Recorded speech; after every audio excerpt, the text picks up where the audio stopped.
నమస్తే సార్. ఇప్పుడు Kannappa cinema release కాబోతుంది.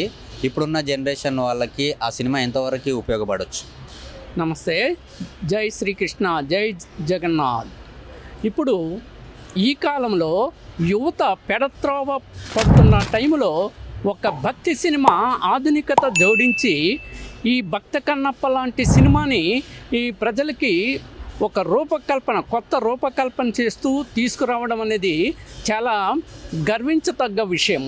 ఇలాంటి రాబోయే రోజుల్లో యువత చెడు మార్గం పోకుండా మంచి మార్గంలో పయనించి వాళ్ళ జీవితాన్ని ఉన్నత స్థితిలోకి చేర్చుకోవడానికి భగవద్భక్తి ఎల్లప్పుడూ ప్రతి ఒక్కరికి అవసరం.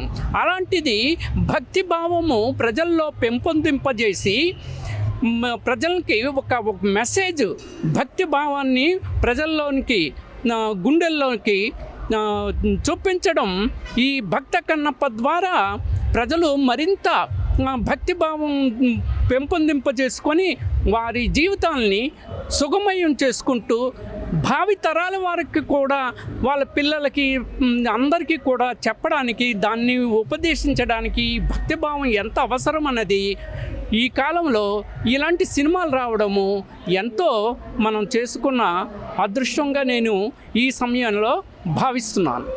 ఈ సినిమాని ఫ్యామిలీతో అందరితో కలిసి వెళ్ళి చూడాల్సిన సినిమాని అంటారా? ఇప్పుడు కుటుంబ సమేతంగా మొత్తం అందరూ చూసి ఆనందించి భక్తి భావాన్ని మనసుల్లో నింపుకోవడానికి ఇది ఒక చక్కటి మార్గం. ఈ భక్త కన్నప్ప లాంటి సినిమాలు రాబోయే రోజుల్లో మరిన్ని ఎక్కువగా అన్ని రకాలైన కథలతో, మన పౌరాణిక మహాభారత, రామాయణ, భాగవత, భారతాలు ఎన్నో ఉన్నాయి. అన్నిట్లో కూడా ఎన్నో రకాల కథలు ఉన్నాయి. అన్నీ కూడా ప్రజల్ని కూడా చెడు మార్గం పట్టకుండా మంచి మార్గంలోకి, జీవితాన్ని మోక్ష మార్గంలోకి పయనింపజేయడానికి కూడా ఒక చక్కటి అవకాశం లభిస్తుంది ఇలాంటి భక్తి సినిమాల ద్వారా. కన్నప్ప గారు శివునికి విపరీతమైన భక్తుడు. ఆయన కన్ను తీసి ఆ శివునికి అర్పించారు. సో ఇలాంటి సినిమాలు కూడా పబ్లిక్ లో వెళ్తాయంటారు? ఎందుకు వెళ్ళవు? అది పూర్వం నుంచి మా భక్తి అంటే ఏమిటి, భగవంతుడు అంటే ఎవరు, వాళ్ళని తన జీవితాన్ని మొత్తం సమర్పించారు. భక్త కన్నప్ప ఏంటి, చాలా మంది భక్తులు ఉన్నారు. భక్తుల కథలే భాగవతం. అలాంటి భాగవతంలో ఇంకా ఎన్నో రకాలు ఉన్నాయి. శివుడికి సంబంధించిన శివభక్తులు కథలు ఎన్నో ఉన్నాయి. వాళ్ళందరూ ఒక్కొక్క కథ ఒక్కొక్క రూపకల్పన చేసి మంచి మార్గంలో పయనించడానికి వాళ్ళ జీవితాలని సమర్పించారు. భక్తులందరూ వాళ్ళ జీవితాలని సమర్పించారు.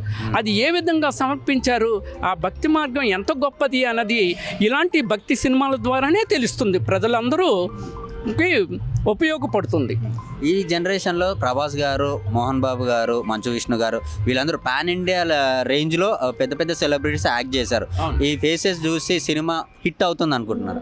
హిట్ అవుతుందండి, తప్పకుండా హిట్ అవుతుంది. ఎందుకంటే ఒక మంచి భక్తి ఓరియంటెడ్ దీంతో వాళ్ళు ఈ సినిమాను రూపొందించారు. దానికి తోడు ఆధునికత కూడా జత చేశారు. ఏది చేసినా, ఆధునికైనా ప్రాచీనమైన ఏదైనా భక్తి భావం ఒకటే.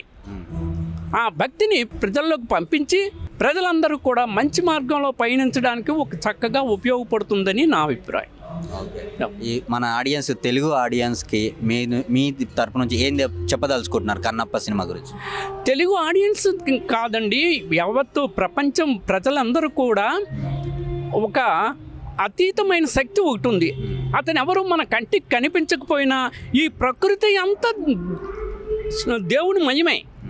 ప్రకృతి అంతా కూడా ప్రకృతిలో లేనిది భక్తి భావం. కానీ ఎన్నో రకాల అద్భుతమైన మనస్సుని ఉర్రూతలూగించడానికి, మనస్సును ఆహ్లాదంగా ఉంచడానికి, మనస్సును కట్టిపడేయడానికి ప్రకృతి చాలు. ఈ ప్రకృతి అంతా దేవుని మహిమే, దేవుని సృష్టే. ఇంకా దానికి మించింది ఇంకేముంది? జన్మ తరిస్తుంది ఇలాంటి భక్తి సినిమాలు రావడం. కన్నప్ప సినిమా వాళ్ళకి మీ తరపు నుంచి ఆల్ ద బెస్ట్ చెప్తాను.